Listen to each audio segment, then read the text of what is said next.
New offensive coordinator for Texas A&M, Bobby Petrino, is going to be calling plays this coming season.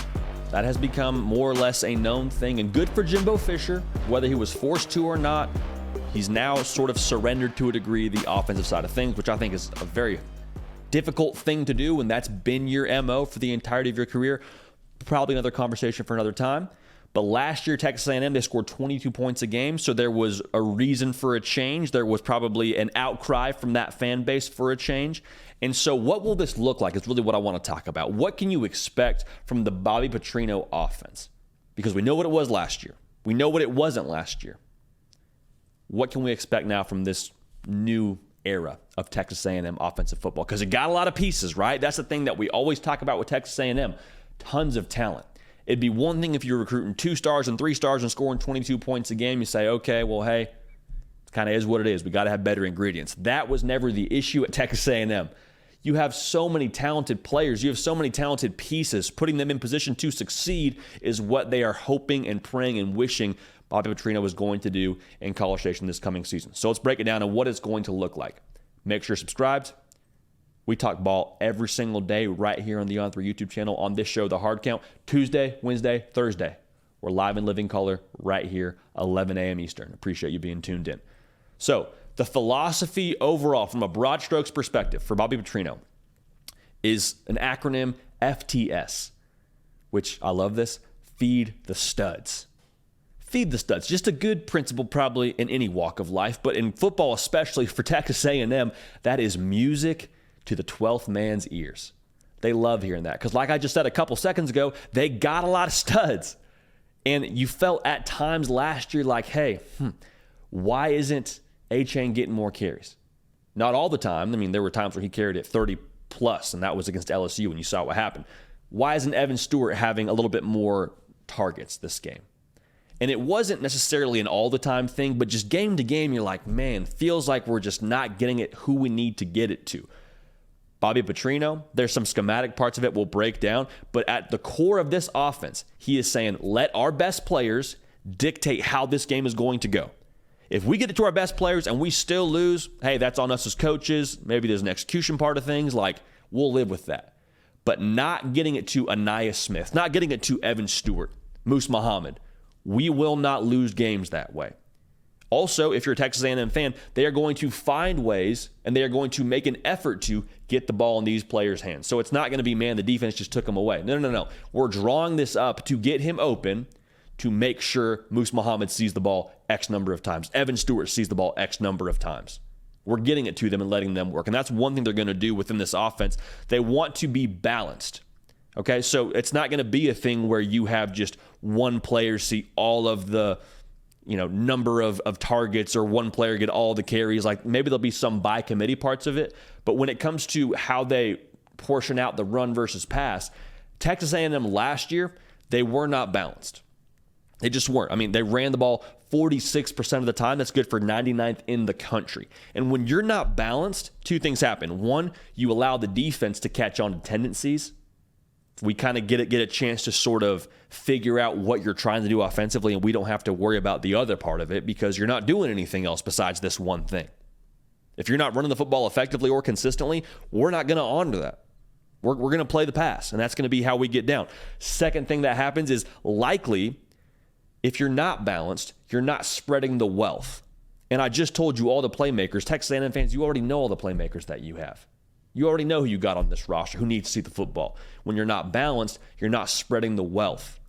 So with this offense this coming season, they're going to do a lot of different things schematically to spread the rock around. And one of those things they're going to do is going to be a lot of the quick game.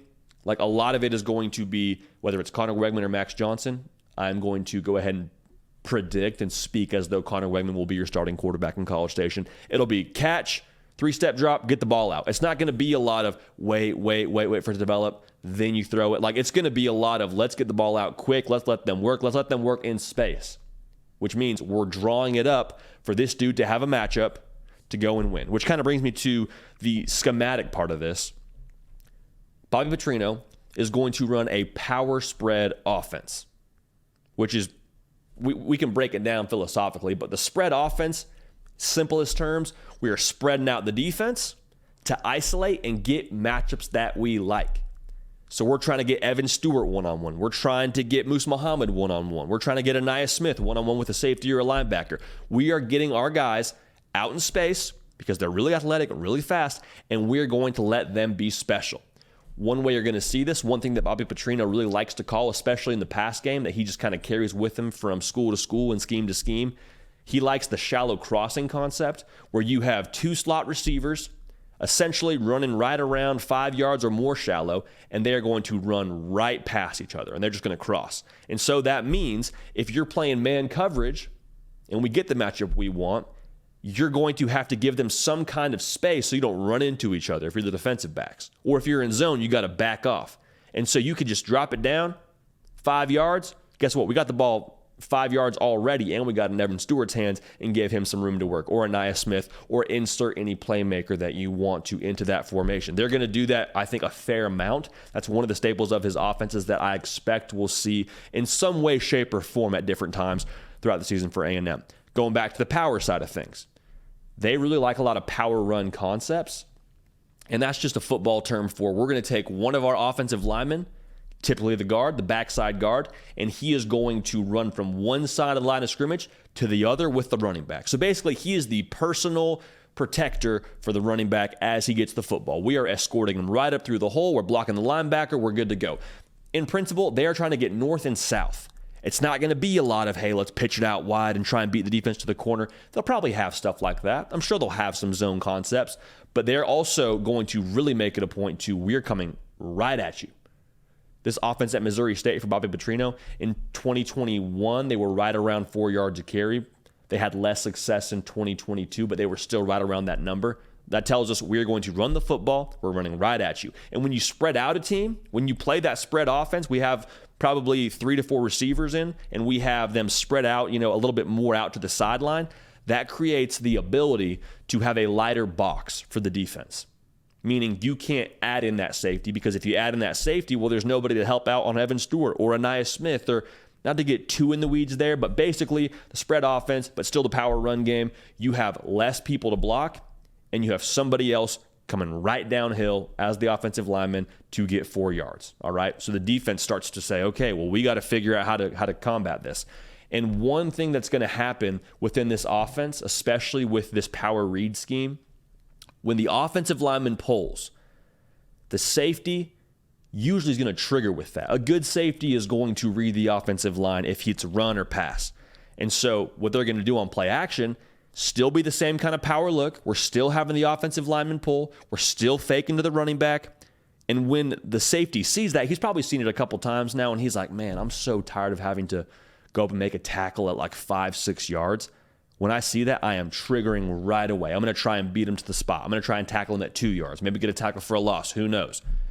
When you do that and it's play action, we got somebody running deep right behind you. And Bobby Petrino, I think the quote is, safeties aren't built to run up and run backwards. I'm paraphrasing, but that's essentially what he was saying. You're not supposed to be able to move like that. You're not supposed to be asked to move like that. And when they get them in this kind of situation, strike up the band. 6 points. Play the fight song like life is good in College Station. So that's a little bit of an overview of what it's going to look like. But to recap it for you, feed the studs. Get the ball to our best players. We are not going to live in a world where the defense takes away our best player. No. We dictate terms to the defense. That's how we get down to Bobby Petrino as our offensive coordinator. We're going to be balanced. When we're balanced, the defense is typically off balance. Okay, you're not going to be able to just kind of key on our tendencies. We're going to run, we're going to pass, and we're going to do a little bit of both to where you don't just get to try and worry about one part of our offense. And in doing that, we get the ball to multiple playmakers. We're going to get it out quick in the pass game, work our shallow game a little bit. We're going to do the power game, get north and south on you if you can't put enough numbers in the box to try and defend our run game. And when you try and get sneaky, you try and cheat, that's fine for your safeties, but just know you got Evan Stewart, Moose Muhammad, and Aniyah Smith. Go down the line here. Whoever you want to talk about, somebody is deep behind you, and they're probably scoring a touchdown because Connor Weigman or Max Johnson delivered the bail. So that's the offense for Bobby Petrino. You're probably excited about what this will look like this coming season with some new eyes on what this offense could be. It's never been a matter of talent for Texas A&M, and that is the reason why there's still a ton of optimism and a ton of juice around what this team is going to be because you have the players. If you didn't have the players, different conversation, but you have the talent in College Station. That's the reason why you're excited. Make sure you're subscribed right here because we talk football every single day. We talk college football every single day on this beautiful thing that is the On3 YouTube channel, on this show that is the Hard Count. If you like TexAgs, I love TexAgs too. Go to TexAgs and also subscribe here. 100% free to subscribe here. TexAgs is awesome. Love Billy Lucci. Love what they're doing. But you can have two good things, all right? We appreciate you locking in. We're going to keep this party rolling. We will see y'all next time. Hey y'all, thanks so much for watching. Subscribe to the channel here to make sure you don't miss an episode of the Hard Count. Also be sure to check out other videos on the On3 YouTube channel.